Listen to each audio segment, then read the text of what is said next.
जय हिंद दोस्तों, आज मैं आपको 3 पैरा स्पेशल फोर्सेस और NSG commando brigadier Sunil Sheoran साहब की सच्ची कहानी सुनाएंगे, जिन्हें इंडियन आर्मी में बुलेट कैचर कमांडो के नाम से जाना जाता है। गोली लगना जिनके लिए आम बात है, साहस और वीरता की प्रदर्शन में जिनका कोई जवाब नहीं। इंडियन आर्मी के मोस्ट डेकोरेटेड ऑफिसर्स में से एक हैं ब्रिगेडियर सुनील शेरन साहब। इंडियन आर्मी के वो 3 पैरा स्पेशल फोर्सेस का हिस्सा हैं। पैरा स्पेशल फोर्सेस में रहकर इन्होंने कई सारे ऑपरेशंस को अंजाम दिया है, जैसे कि यूएन पीस कीपिंग मिशंस, साथ में कारगिल के ऑपरेशन विजय में इनका योगदान था। इसके साथ में ऑपरेशन पराक्रम में भी इन्होंने अद्भुत साहस और वीरता का प्रदर्शन किया है। पैरा स्पेशल फोर्सेस में रहते हुए दुनिया का सबसे ऊंचा वॉरफील्ड सियाचिन ग्लेशियर में भी इन्होंने ड्यूटी किया है, जहां टेम्परेचर -50 डिग्री सेल्सियस से -70 डिग्री तक जा सकता है। पैरा स्पेशल फोर्सेस में इन्होंने कई सारे कॉवर्ट ऑपरेशंस को भी अंजाम दिया है, जो बेहद ही खतरनाक थे। शेरन साहब को खतरों से खेलने का इतना ही शौक था कि पैरा स्पेशल फोर्सेस के ऑपरेशंस के बाद इन्होंने खुद एनएसजी ज्वाइन किया। एनएसजी में वो 51 स्पेशल एक्शन ग्रुप का एक कमांडिंग ऑफिसर बनते हैं। 2008 में 26/11 में जो मुंबई आतंकी हमला हुआ था, उस आतंकी हमले को रोकने के लिए, आतंकवादियों को ठोकने के लिए ऑपरेशन ब्लैक टॉर्नेडो को लॉन्च किया गया था एनएसजी कमांडोज के द्वारा। उन्हीं एनएसजी कमांडोज की टीम को लीड कर रहे थे शेरन साहब, और ऑपरेशन ब्लैक टॉर्नेडो का जो पूरा प्लानिंग है वो कर्नल सुनील साहब का ही था। उस वक्त पर वो कर्नल रैंक में थे। 26/11 के मुंबई आतंकी हमले में कई जगह पर फायरिंग हो रहे थे। लियोपोल्ड कैफे, कामा हॉस्पिटल, ताज, अलग अलग जगह पर एनएसजी के अलग अलग टीम को भेजा गया था,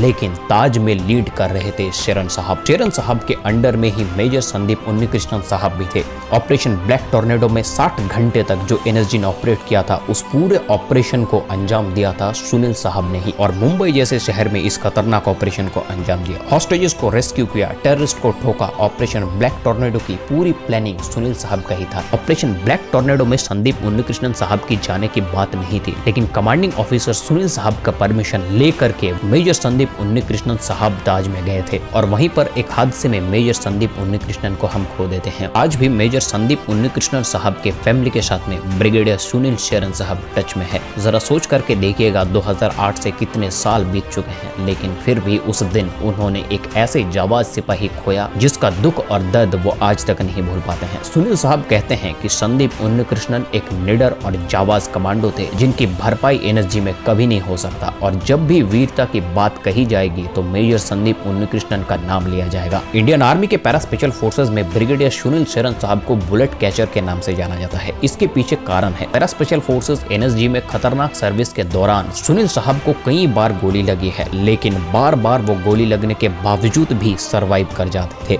जब वो इंडियन आर्मी के 3 पैरा स्पेशल फोर्सेस में थे, तब उन्हें कई बार गोली लग चुकी है। कॉवर्ट ऑपरेशन में जाते हुए गोली लगने के बावजूद भी वो सर्वाइव कर जाते थे। एक बार तो एक गोली उनके हार्ट को छूती हुई निकल गई। उसके बाद जब दूसरी बार गोली लगती है तब शोल्डर पे लगती है, लेकिन इस बार भी वो बच जाते हैं। उनके फोटो को अगर आप देखें तो उनके जबड़े पर आपको कॉम्बैट की निशानी दिखेंगी। सुनील साहब को पैरा स्पेशल फोर्सेस में हैंड टू हैंड कॉम्बैट के मास्टर्स माने जाते हैं। वो हाईली ट्रेंड है हैंड टू हैंड कॉम्बैट में। इतनी गोली लगने के बावजूद वो बार बार सर्वाइव कर जाते थे, इसीलिए उन्हें बुलेट कैचर के नाम से जाना जाता है। एनएसजी ज्वाइन करने के बाद वो बार बार एनएसजी के इक्विपमेंट जैसे कि गन्स हो गए, हथियार हो गए, इनको अपग्रेड करने के बात कहते थे। और 26/11 के आतंकी हमले से पहले एनएसजी उतना वेल इक्विप्ड भी नहीं था। 26/11 के आतंकी हमले के बाद ऑपरेशन ब्लैक टॉर्नेडो में अपने कमांडोज को खोने के बाद शेरन साहब अलग अलग देशों में काउंटर टेररिज्म ट्रेनिंग के लिए भी गए। ब्रिगेडियर साहब को ऐसा लगता था कि शायद हमसे ही कुछ गलती हुई होगी, इसीलिए हमने अपने बंदे खो दिए। उन्होंने जर्मन, फ्रांस, ऑस्ट्रेलिया, इजराइल जैसे देशों में काउंटर इंसर्जेंसी ऑपरेशंस में भी पार्ट लिया है। वहां से भी उन्होंने ट्रेनिंग प्राप्त की है। उनके ऊपर एक वेब सीरीज भी बनी है, स्टेट ऑफ सेज 26/11। उन्हें पैरा स्पेशल फोर्सेस और एनएसजी में one of the most decorated officer माना जाता है, क्योंकि उन्हें सेना मेडल, वुंडेड मेडल, सामान्य सेवा medal, operation Vijay star, special service medal, Siachen glacier medal, operation Vijay medal, operation Parakram medal, सैन्य सेवा medal, high altitude service medal, विदेश सेवा मेडल और यूएन मेडल से सम्मानित किया गया है। अपने सर्विस काल के दौरान पराक्रम, वीरता और साहस से ये सारे मेडल्स उन्होंने अचीव की है, और हम जैसे लोग हर एक पीढ़ी को इनके जैसे जाबाज और वीर सैनिक की कहानी सुनाएंगे, ताकि हमारे आने वाली पीढ़ी को ये पता चले कि इस भारत माँ ने ऐसे ऐसे वीर संतानों को जन्म दिया है, जिनके आगे मौत भी झुक जाती है।